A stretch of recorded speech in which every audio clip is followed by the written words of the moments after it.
नमस्कार, मैं निशान अंसारी, वो सो महाराष्ट्र न्यूज के साथ में। और आज हम माटुंगा लेबर कैंप के ऐतिहासिक अंबेडकर पुतले पर मौजूद है। तमाम धारावी के जितने भी नेता हैं सारे यहाँ पर आ रहे हैं, नतमस्तक हो रहे हैं अंबेडकर जी के सामने। राजेश खंडारे जी भी यहाँ पर आए और वो भी नतमस्तक यहाँ पर हुए हैं।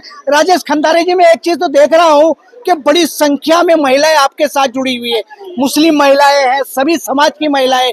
क्या लगता है कि ये महिलाएं क्यों आपके साथ जुड़ी हुई है? अब देखिए, हमारे सामने हमारी प्रमुख प्रतिस्पर्धी जो है वो एक महिला होने के बावजूद वो महिलाओं के साथ महिलाएं नहीं जुड़ रही है, और मेरे साथ बहुत सारी तादाद में हमारी लाडली बहनाएं जुड़ रही है। तो ये प्रश्न तो उनके लिए होता है कि भाई, तुम महिला होने के बावजूद तुम्हारे साथ महिला क्यों नहीं जुड़ रही है?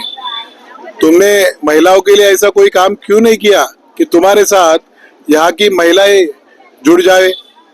उनके लिए कुछ काम अगर आप करते, जैसे हमारे मुख्यमंत्री जी ने महिलाओं के लिए इतना सारा काम, आज आप देख रहे हैं कि महाराष्ट्र के अंदर इतनी सारी योजनाएं महिलाओं के लिए लाई, और महिलाओं पर सशक्त बनाने के लिए, शक्तिशाली बनाने के लिए, आत्मनिर्भर बनाने के लिए, स्वाभिमानी बनाने के लिए आदरणीय एकनाथ शिंदे साहब ने इतनी सारी स्कीमें आज लाई, जैसे लाडली बहना है, या फिर जो हमारे बाकी सारी, आपको जानते होगी कि भाई पर्यटन के लिए कुछ सारी स्कीम है, 3 गैस सिलेंडर मुफ्त है महिलाओं के लिए, ये सारी स्कीम, जैसे मुफ्त प्रवास है महिलाओं के लिए।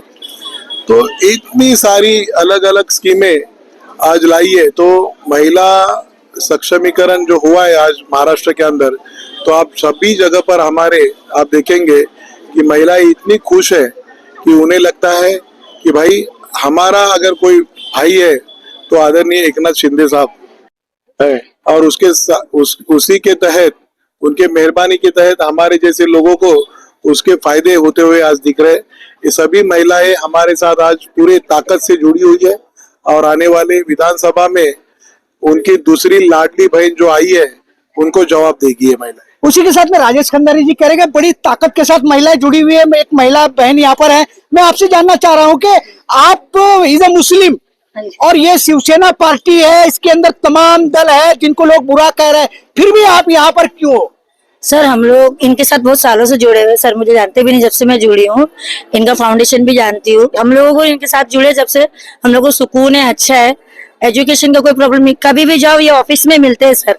हालांकि मेरे घर वालों को अच्छे तरीके से जानते हैं, कभी भी मैं जाती जॉब के लिए जाऊँ या कोई भी प्रॉब्लम के लिए तो ये सॉल्व कर देते हैं। क्या क्या प्रॉब्लम आपकी इन्होंने सॉल्व की है? मैंने जॉब के लिए भेजा था 2-4 को, हमारे कास्ट के थे, उन्होंने सॉल्व किया, बोले ठीक है हो जाएगा। फिर जॉब फेयर किया था डीआरपी का, वो भी इन्होंने किया था, वो भी वह स्कूल में ना सर, गणेश स्कूल में, तो इसके लिए सर। और ये जो लड़की बहन का मिला, मेरे लिए सबसे बड़ी बात तो वो है। आप क्या काम करती हो? सर अभी तो जॉबलेस हूँ, घर पे हूँ, बट मैं कितने सालों से जॉबलेस हो? अभी तो 4-5 साल हो गए। मैं 4-5 साल हो गए। तो इससे पहले भी तो यहाँ नेता रहे ना? जाते तो मिलते ही नहीं, वो अवेलेबल रहते ही नहीं, तो क्या बोल सकते। अवेलेबल नहीं है तो कोई विदेश चले जाते हैं क्या? उनके पीए रहते हैं, मैडम अभी आए नहीं, किसी कोई पेपर पे साइन लेना हो तो रहते ही नहीं है। मैं भी अवेलेबल नहीं, उनके ऑफिस तो 90 फीट पे ही है, बट वो अवेलेबल रहते ही नहीं है। इस तरीके से बहन बता रही है कि मैं जॉबलेस हूँ 4-5 सालों से, नेता तो आते जाते रहेंगे, लेकिन धारावी का जो एक भविष्य है वो सही मायने में ये महिलाएं बता रही है। मैं बहन आपसे ही जानना चाह रहा हूँ कि ये सिर्फ और सिर्फ 7,500 का कमाल है कि जो आप लोग यहाँ पर जुड़े हुए हैं, और कुछ भी है? नहीं, धारावी डेवलप होनी चाहिए, ये भी हमारा जरूरत है, क्योंकि हम जिसमें रहते हैं 2 बाय 2 इंच के घर छोटे छोटे, उसमें हम रह नहीं सकते। हम लोग को डेवलपमेंट चाहिए। 7,500 तो आएंगे ही, वो हमको हक का पैसा है, हमारे साहब ने दिया है, और वो आगे भी जीत के हमको देंगे, हमको विश्वास है। क्या लगता है कि धारावी डेवलपमेंट सही मायने में होना चाहिए? होना चाहिए। क्यों होना चाहिए? क्योंकि यहाँ पे बहुत तकलीफ है। एक तो शौचालय का तकलीफ है, बच्चे लोग को खेलने के लिए पार्क भी नहीं है, और भी मतलब घर भी छोटे छोटे हैं, तो मैनेज करना बहुत मुश्किल है। तो डेवलपमेंट तो होना ही चाहिए। स्टडी का भी प्रॉब्लम है, तो मेरे ख्याल से होना चाहिए, डेवलपमेंट होना चाहिए। उसी के साथ में जो है और एक अक्का है यहाँ पर है, तमिल समाज बड़ी संख्या में जो है धारावी के अंदर रहता है। अक्का, अगर आपको हिंदी नहीं आती तो आप तमिल में बोलो कि आप यहाँ पर काय के लिए आए? पैसा यार महीने 15 बिल्डिंग आना, बिल्डिंग पैसा मिला है? मिला मिला है? हाँ, मिला। आगे भी मिलेगा ऐसा भरोसा है? नहीं, पैसा मिला मिला। उसी के साथ में और एक महिला है, अधेड़ है. आप कितने सालों से धारावी में रहते? 50-60 वर्ष झाले आम्ही धारावी. 60 वर्ष झालेले आहेत.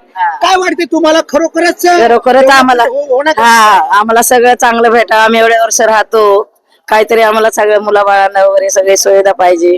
अहो, पण धारावीचे बरेच लोक म्हणतात की आम्हाला डेव्हलपमेंट नको, आमचे 4x4 माळे झालेले नको आम्हाला पाहिजे. पाहिजे. हा, आप भी महिला हैं, क्या लगता है आपको कि डेवलपमेंट होना चाहिए? हा झाली पाहिजे सर, झाली पाहिजे. झाली पाहिजे. हो सुधारणा झाली पाहिजे. अहो, ग्राउंड फ्लोर ते घरं बांधलेले आहे, भाडं येतो 1 लाख रुपये, मग तुम्हाला डेव्हलपमेंट पाहिजे. नको नको डेव्हलपमेंट झालीच पाहिजे. झाली पाहिजे. हो, झाली. क्यों डेवलपमेंट होना चाहिए? क्यों डेवलपमेंट, क्या ऐसी तकलीफ है डेवलपमेंट? छोटे छोटे घर है, छोटी गली है, गली में पानी भरता है बारिश में, घर में पानी घुसता है, गंदगी फैलती है, इसलिए डेवलप होना चाहिए सर. लेकिन बात ये है ना सर, जिसका लंबा फैमिली है डेवलप हो जाएगा तो उनको भी बहुत तकलीफ होएगा. आज आके बताओ कितने लोग एग्री है? छोटे छोटे घर आहे, राहायला पण घर नाही आम्हाला, छोट्या घरामध्ये राहतो. थांबा थांबा, जरा शांति गया. इस तरीके से हम देख रहे हैं कि धारावी की जो महिलाएं अब कहीं ना कहीं जो है डेवलपमेंट को लेकर के सड़क पर इस तरीके से हम देख रहे हैं कि धारावी की जो महिलाएं, धारावी के अंदर धारावी बचाओ आंदोलन ने कहा कि हमको डेवलपमेंट नहीं चाहिए, हमको विकास नहीं चाहिए, लेकिन कहीं ना कहीं आज हम देख रहे हैं कि ये जो बहनें हैं ये डेवलपमेंट के फेवर में, विकास के फेवर में आज खंडारे जी के साथ सड़क पर खड़ी है. राजेश खंडारे जी, मैं आप आखिरी सवाल आपसे ये ले लूंगा कि इन बहनों का जो विश्वास आपके साथ जुड़ा हुआ है, ये कहीं विश्वासघात तो नहीं होगा? बिल्कुल नहीं होगा. विश्वासघात करने वाले हम लोग नहीं है. विश्वासघात करने वाले हमारे सामने वाले लोग हैं जिन्होंने ये स्कीम लाई थी 2002 में. और उन्होंने ये स्कीम, डेवलपमेंट की स्कीम लाई किसने?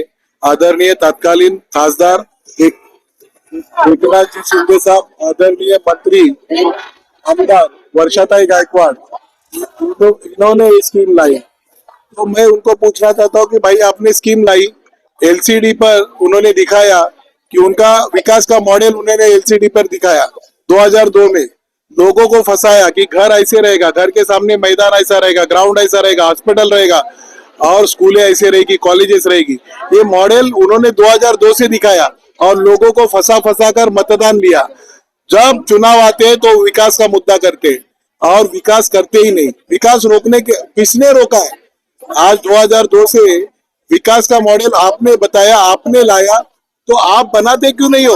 जिस तरीके से आज यहाँ पर जो महिलाएं जमी हुई है, कहीं ना कहीं जो विकास की बात है और जो विनाश की बात है, ये महिला अच्छी तरीके से समझती है कि हमारा विकास होने जा रहा है, ये विनाश होने जा रहा है. ये आने वाली 23 तारीख बताएगी कि महाराष्ट्र के अंदर धारावी का विकास जो है लोगों को कितना जरूरी है और किनको विश्वास जरूरी नहीं है. ये फैसला जनता के ऊपर है. आने वाली 23 तारीख के बाद भी हम धारावी के विकास पर चर्चा करते रहेंगे. खंडारे जी, आपने और आप सारी बहनों ने अपनी बातें वॉइस ऑफ महाराष्ट्र से की, उसके लिए थैंक्स और धन्यवाद.